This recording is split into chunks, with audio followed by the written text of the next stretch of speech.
Hey, welcome back to the most innovative shipping container channel on YouTube. And it's pretty windy out here, which is pretty typical for Kansas, but at least we have nice weather.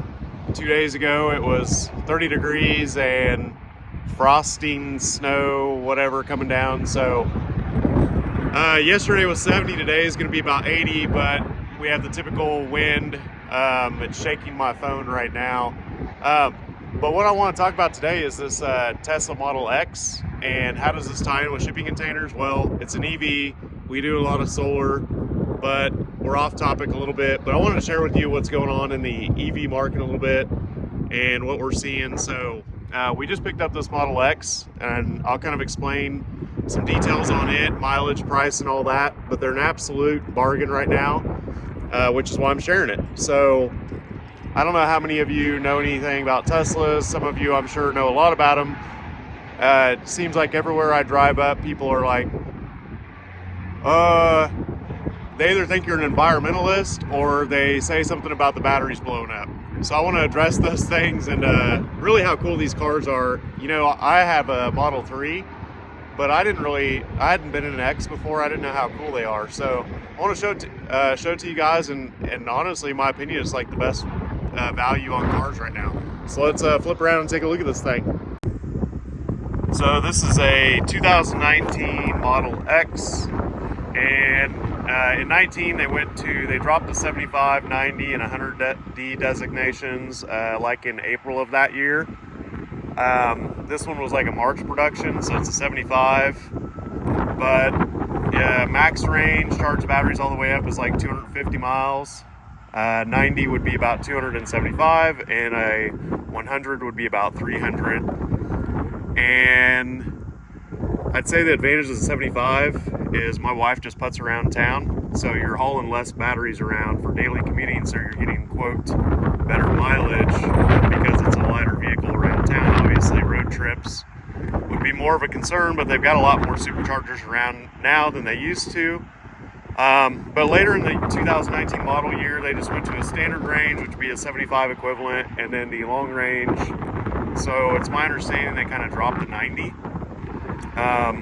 So this is a 2019. It's got about 50,000 miles, no accidents. You don't see that many Teslas with accidents because they're kind of hard to wreck, which is kind of interesting. So a lot of them you see on Car Gurus or wherever for sale don't have an accident history because a lot of people don't wreck Teslas.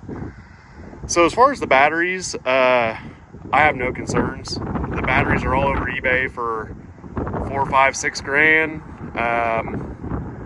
I mean, it's my solid opinion that the battery is going to outlast an internal combustion engine. And just from owning EVs and hybrids, I just haven't had any issues with them. So the battery's not a concern. You've got an electric motor, which really doesn't break. And Tesla will come out and service most things in your driveway. Like I had a seatbelt wiring harness go bad. He came out and swapped it in my driveway in 10 minutes. So been happy with the service. And obviously there are a lot of different opinions about everything online, but the Tesla is far and away a much higher tech vehicle than anything else I've driven, or I think anything else out there. They've got the infrastructure. They're fun to drive. I won't own anything else at this point. I'll just put it that way. So these Model X's, the EV market's just gotten crushed. From what I understand, a lot of dealers are losing a lot of money on Teslas. Some of them had inventory from a couple years ago they didn't get rid of. But what's coming through the lot now, I mean, it's just driven price way down. And I think a lot of dealers are still losing money on them. So this one's a 19 with about 50,000 miles, one owner, no accidents. What's really cool is this windshield comes all the way up. So I hadn't been in an X before until we got this, but it's got a lot of really cool details my 3 doesn't have, and the X has the dash as well. In 19, I think they went away from the handles that pop out to just a push button. And so the X has the Falcon doors, which, I mean, I just think it's the coolest thing in the world. These cars are so cool. I can't get over how cool these are, how fun to drive. It's got air ride suspension, so you can adjust the ride height. And my wife had an Infiniti QX80, and it had a third row. Yeah, obviously it has more room, but it takes up all the room in the garage. And we already had a Tesla charger, so this thing's awesome. Less room in the garage. We still get all the kids in here. You can scoot these seats forward for more room in the back. The Model Y third row is very small. But it takes up less room in the garage, still seats everybody. It's way more comfortable, way higher tech. I got an Infinity today, and it was like getting into a dinosaur from like the 1980s, and it's a 2016. It's just amazing like how old it feels. And when I went from my Lexus to my Tesla, it felt the same way. Like I didn't even want to get back in it. It was kind of that terrible and old. And I'm a big Tesla or Lexus fan. So to close the Falcon doors, just press that button, or you can press that button inside. And just everything about this is just so cool. You can see it's got the glass on the roof above the Falcon doors.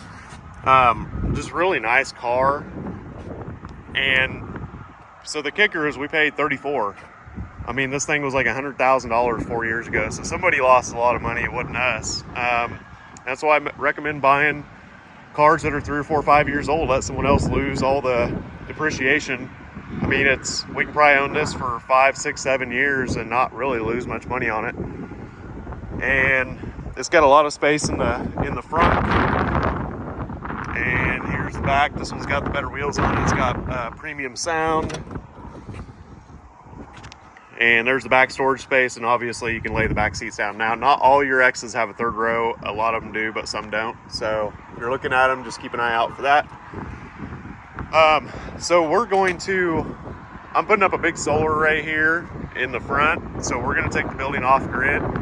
Initially, we're going to do off-grid inverters, and I can program those to work with the power grid. We won't feed the power grid back, but we can work to where we're not feeding the power grid back, but we're not using any power during the day when we're all here working. And then eventually we'll go to batteries and go completely off-grid. But if you use off-grid inverters, you can run basically a grid tie system and just not backfeed it.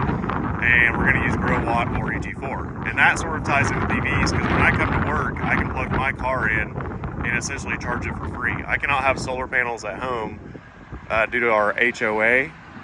But when I'm here at work, I'm charging my car for free. And at home, we're only paying about $5 to $6 to fill a Tesla up at home in the garage. So I think operating costs of a Tesla are much lower than a regular car. I'd like to hear your guys' opinions. That's just, I've had mine for about a year, and it just hasn't taken anything to operate. I have no oil changes or anything, and I have no concerns with the batteries. So let me know what you guys think. But I think the EVs are just an absolute bargain right now. This car is just so cool. I can't get over it. And thanks for watching.